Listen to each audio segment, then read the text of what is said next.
नमस्कार दोस्तों, आपका मेरे चैनल पर स्वागत है। दोस्तों, आज हम जानेंगे कि हर साल भगवान जगन्नाथ की रथ यात्रा क्यों निकल जाती है। दोस्तों, हर साल जगन्नाथ रथ यात्रा धूमधाम से निकाली जाती है, जिसमें शामिल होने देश दुनिया के कोने कोने से लोग आते हैं।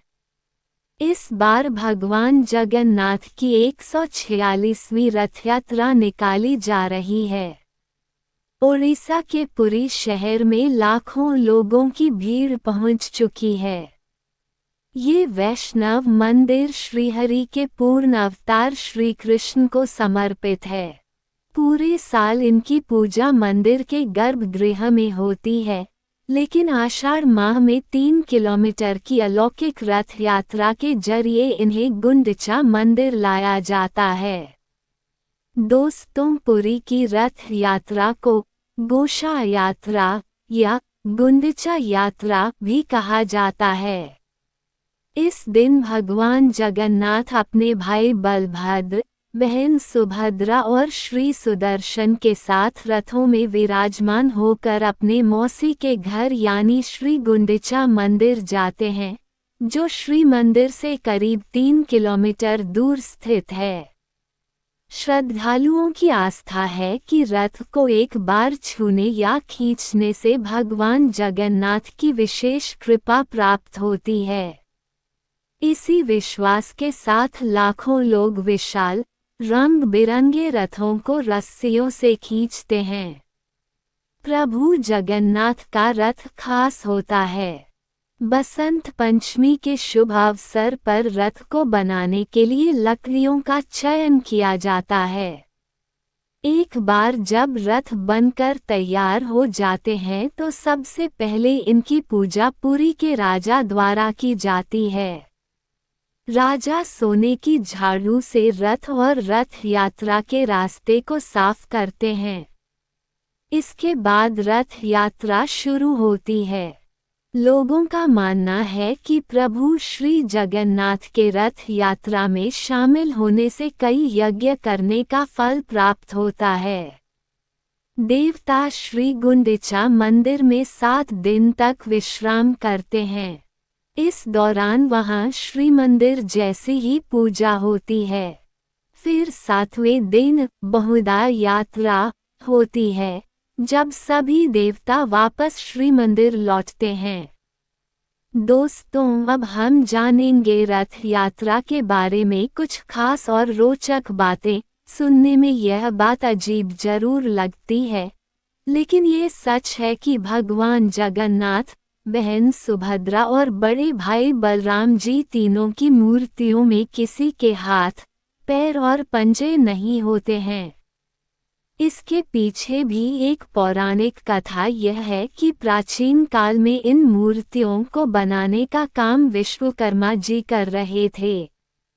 उनकी यह शर्त थी कि जब तक मूर्तियों को बनाने का काम पूरा नहीं हो जाएगा, तब तक उनके कक्ष में कोई भी प्रवेश नहीं करेगा।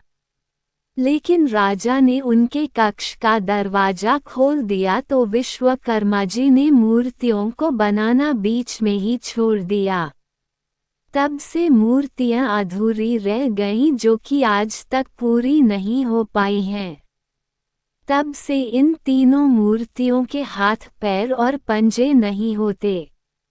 मूर्तियों को नीम की लकड़ी से बनाया जाता है। भगवान जगन्नाथ की यात्रा के रथ भी बेहद खास होते हैं। इन्हें नीम के पेड़ की लड़की से बनाया जाता है। रथ यात्रा की तैयारी हर साल बसंत पंचमी से शुरू हो जाती है। खास बात ये होती है कि इसको बनाने में किसी भी प्रकार की धातु का कतई प्रयोग नहीं होता है। रथ की लकड़ी प्राप्त करने के लिए स्वस्थ और शुभ पेड़ की पहचान की जाती है। जगन्नाथ जी का रथ 16 पहियों का बना होता है और इसमें लकड़ी के 332 टुकड़ों का प्रयोग किया जाता है और इसकी ऊंचाई 45 फीट होती है। भगवान जगन्नाथ के रथ का रंग लाल और पीला होता है।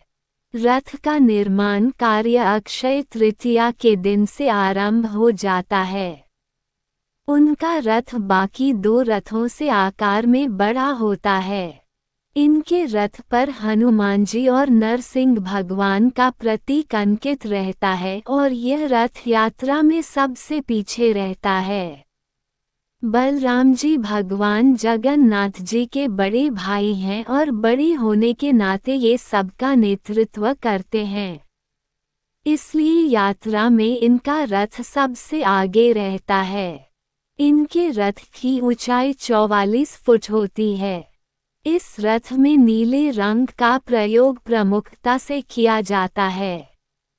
कृष्ण और बलराम की लाडली बहन सुभद्रा का रथ दोनों भाइयों के सुरक्षा घेरे में रहता है। यानी सुभद्रा का रथ दोनों रथों के बीच में चलता है। इसकी ऊंचाई 43 फीट होती है और इसको सजाने में मुख्य रूप से काले रंग का प्रयोग किया जाता है। पुराणों में बताया गया है कि इन मूर्तियों का निर्माण राजा नरेश इंद्रद्युम्न ने करवाया था। वह भगवान विष्णु के परम भक्त थे। मान्यता है कि राजा के सपने में आकर भगवान ने उन्हें मूर्तियों को बनाने का आदेश दिया था। सपने में उन्हें बताया गया है कि श्री कृष्ण नदी में समा गए हैं और उनके विलाप में बलराम और सुभद्रा भी नदी में समा गए हैं।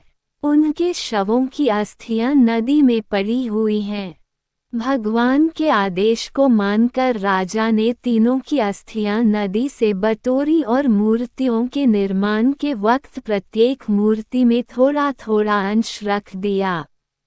जगन्नाथ जी के मंदिर का निर्माण करीब 1000 साल पहले हुआ था और तब से हर 14 साल में यहाँ प्रतिमाएं बदल दी जाती हैं। रथ यात्रा के बारे में ऐसी मान्यता है कि जो भी भगवान जगन्नाथ के रथ को खींचता है उसे फिर जन्म नहीं लेना पड़ता है, यानी उसे इसी जन्म में मुक्ति मिल जाती है। इसलिए रथ को खींचने के लिए लोगों में गजब का उत्साह रहता है। भगवान जगन्नाथ को समर्पित इस मंदिर का निर्माण 10वीं शताब्दी में हुआ था, जिसे 4 धामों में भी स्थान प्राप्त है। ऐसी मान्यता है कि मंदिर की चोटी पर लहराता ध्वज सदैव हवा के विपरीत दिशा में लहराता है। दरअसल ऐसा कहा जाता है कि यहाँ दिन के समय हवा समुद्र से जमीन की तरफ आती है और शाम में इसके उलट दिशा में हवा बहती है। मगर मंदिर का ध्वज इसके ठीक विपरीत उल्टे दिशा में लहराता है, क्योंकि मंदिर में हवा दिन में समुद्र की ओर और रात में मंदिर की तरफ बहती है। भारत में किसी मंदिर का ध्वज हर दिन नहीं बदला जाता है। जगन्नाथ जी का मंदिर ही एकमात्र मंदिर है जिसका ध्वज हर दिन बदला जाता है। हर दिन एक पुजारी को ऊंचे गुंबद पर चढ़कर ध्वज बदलना होता है। जगन्नाथ मंदिर की ऐसी मान्यता है कि अगर एक दिन भी ध्वज नहीं बदला गया तो मंदिर 18 वर्षों के लिए बंद हो जाएगा। रहस्यों से भरे इस मंदिर के बारे में ये भी कहा जाता है कि इस मंदिर के ऊपर कभी भी कोई पक्षी उड़ता हुआ नहीं दिखता। यहाँ तक कि कोई विमान भी इसके ऊपर से होकर नहीं गुजर सकता। माना जाता है कि यहाँ एक विशेष प्रकार की चुंबकीय शक्ति के कारण ऐसा होता है। दोस्तों, वीडियो पसंद आया हो तो लाइक और शेयर जरूर करें और कमेंट बॉक्स में जय जगन्नाथ जरूर लिखें। और अभी तक आपने हमारे चैनल को सब्सक्राइब ना किया हो तो सब्सक्राइब जरूर करना। आप सभी का धन्यवाद।